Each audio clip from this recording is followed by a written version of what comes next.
Well, looks like nostalgia has fallen on me again.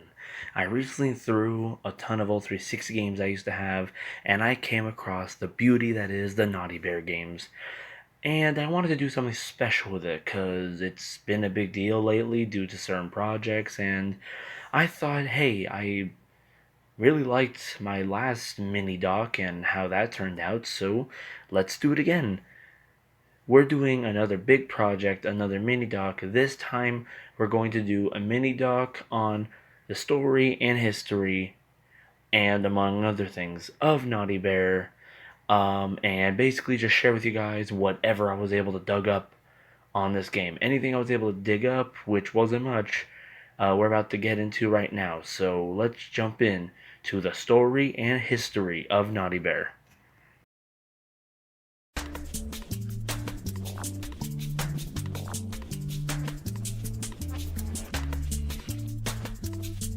Naughty Bear was made in 2010 by Behavior Interactive. Well, back then when they were Artificial Mind and Movement, or, A2M, or as some people called it, as to mouth. One of the few reasons why they chose to go back to being called Behavior.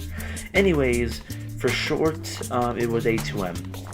When the game was being developed, the team was really inspired by old cartoons such as Roadrunner and the like, also were inspired by other games. When it came down to developing mechanics for the game and its main style, the main mechanics were when it came down to the mechanics, it was inspired by familiar games with the same mechanics, such as Manhunt to Destroy All Humans and the cancelled almost Campfire. So when. Wait a minute. Wait. What is Campfire?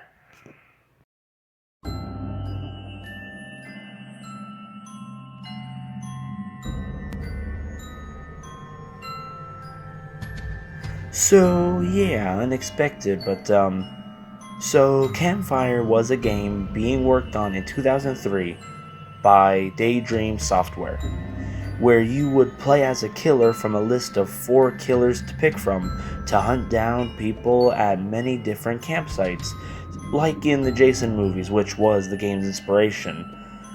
But sadly, in 2004, Campfire was cancelled due to no one willing to publish it from how dark its content was for an idea for a game at the time.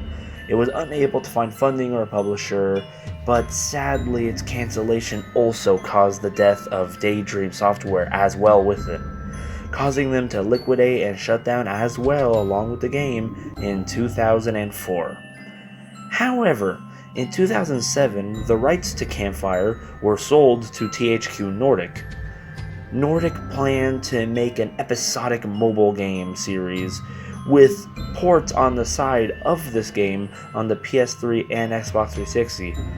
But, well, once again, even this never panned out, and the game got, of course, cancelled once again.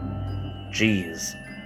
Here are some surviving articles on screen right now from UK, PlayStation, and UK Australia magazine discussing the game back in 2004. There was also a teaser trailer of the game made, which was thankfully saved and uploaded by Unseen64 themselves if you want to go check it out. It's really cool, and I actually like the way it was done, using live action due to the fact that they didn't have anything put together yet. It's sad to see the fate of this game and how it would have worked so well in today's gaming scene, especially with the online system that we have today. Which brings me to why I decided to bring this cancelled game up in this discussion about Naughty Bear.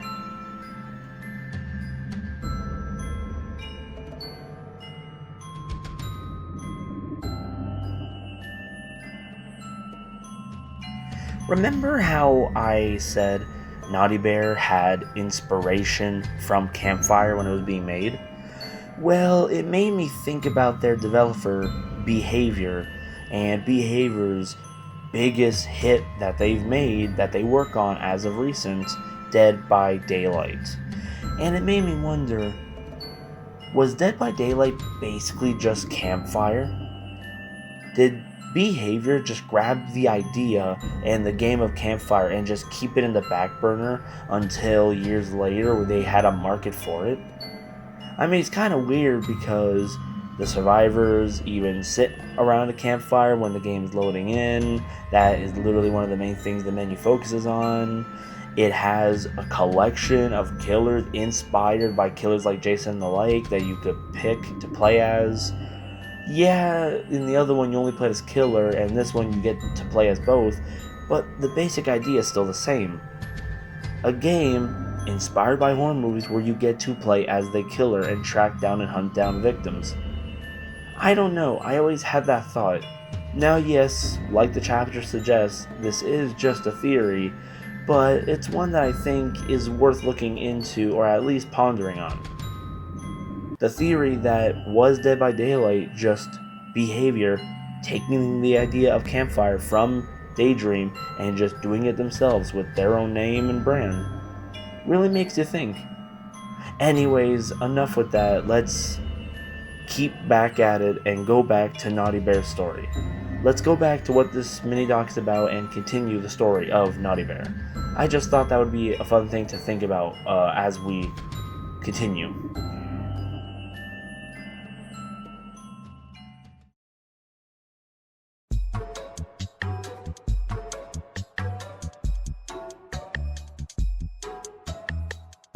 Later, due to the game being a pretty minor hit and doing fine, 505 Games got enough confidence to announce a sequel for Naughty Bear, announced in 2012, the same time that A2M decided to change their name to Behavior, named Naughty Bear Panic in Paradise, but this time being a digital-only game instead of the last one's full release.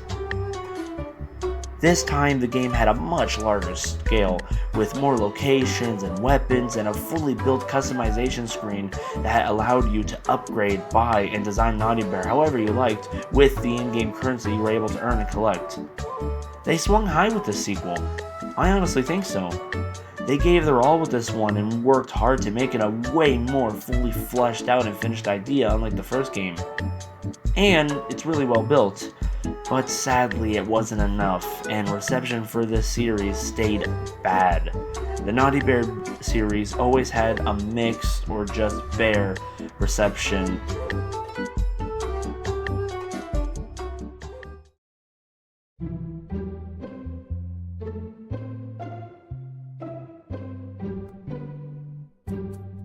Due to a lackluster response from critics, still not being impressed with the game or its sequel, and sales being a drop-off and doing less than the first game, mostly due to the fact that this one was digital only, which reduced the physical fans that like physical copies of things.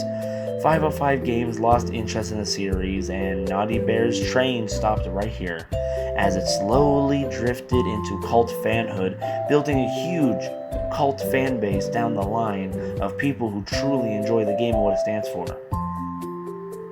This is a place called cult fanhood where the small few that love real creative, different, crazy things praise certain projects with time. But that's the problem. Once a game, or any media for that matter, enters cult status, it joins the club of stuff that will never be brought back no matter what.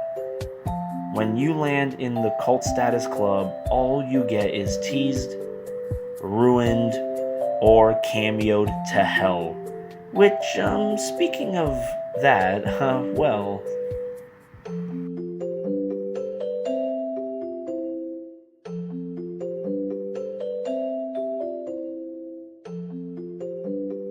In 2023, Naughty Bear was added as a skin for the Trapper in Dead by Daylight, although I will admit, with his own Mori and the return of the unseen narrator, giving him a lot more detail than usual skins, with some debating whether he's a full-on new playable character.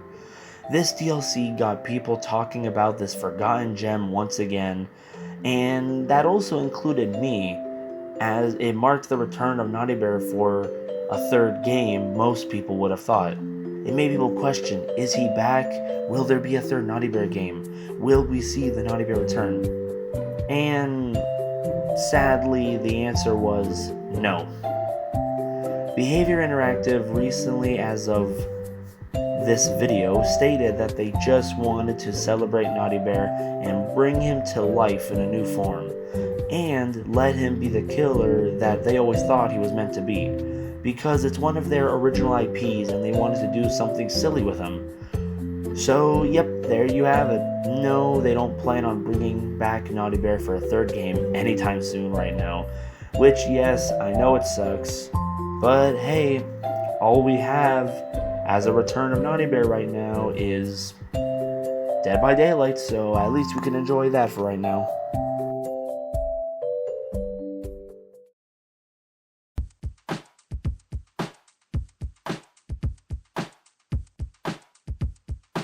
Listen, I love Naughty Bear.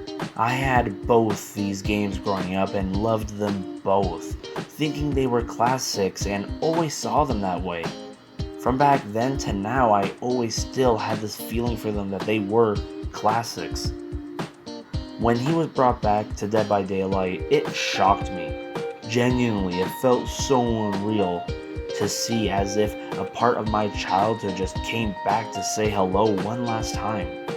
It was so surreal to me that it made me boot up Naughty Bear Panic in Paradise on my old 360 again and play through it again, having a blast all over again like I did back then when the game first came out. And it was such a great time, and it even inspired me to start doing research as much as I could and make a mini doc on it just to show my love for it. It was such a big deal to me that I chose to make it my next big project, which is what you're watching. It was hard, yes, and there is so little information on this game series that I had to improvise and throw in other bonus facts and throw in my own thoughts and feelings and ideas on this series. But anyways, I'd like to just thank Behavior for making so many games that I had growing up on my PS2, and hope that they stay strong with Dead by Daylight and other projects down the line. I mean, they could do so much more. Meet My Maker was also another one that, or Meet Your Maker, can't remember which name, is another game they made that genuinely is fun and impresses me, and I think that they would be more than alright doing Naughty Bear 3. I know they're working on their new Dead by Daylight story game project coming out soon, Frank Stone, and they are going to start to do more down the line, but I just wish I could see Naughty Bear one last time, carving up other teddy bears. Anyways, I hope you guys enjoyed this second mini-doc. I know there wasn't much information because it was really hard to find anything on the series, but I tried with my best with what I had, and I hope it was still enjoyable to know and still great to add to your curiosity of gaming history and facts.